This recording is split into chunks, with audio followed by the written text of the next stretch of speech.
నమస్తే. ఎవరు? ఆర్టిస్టా? ఏం చేస్తావు? చేస్తావా? సరే, మా సినిమాలో మంచి ఒక రొమాంటిక్ సీన్ ఉంది, చేయగలవా? మరి ఎలాంటివి చేస్తావు?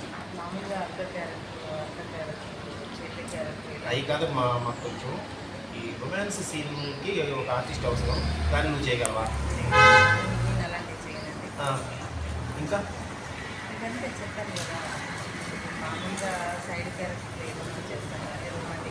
నువ్వు అసలు ఏమేమి ఉంటే చేయవో చెప్పు, ముందు నీ కండిషన్స్ ఏంటో. ఏంటిది? ఇప్పుడు దగ్గరికి వచ్చి ఇలా టచ్ చేసే సీన్స్ చెయ్యము. మళ్ళా ఏంటంటే కమిట్మెంట్స్ అడిగే సీన్స్ అలాంటివి చెయ్యము. అబ్బా అట్నా? ఇంకా సరే, మాకు ఇవన్నీ చేసే ఆర్టిస్టే కావాలి. So sorry.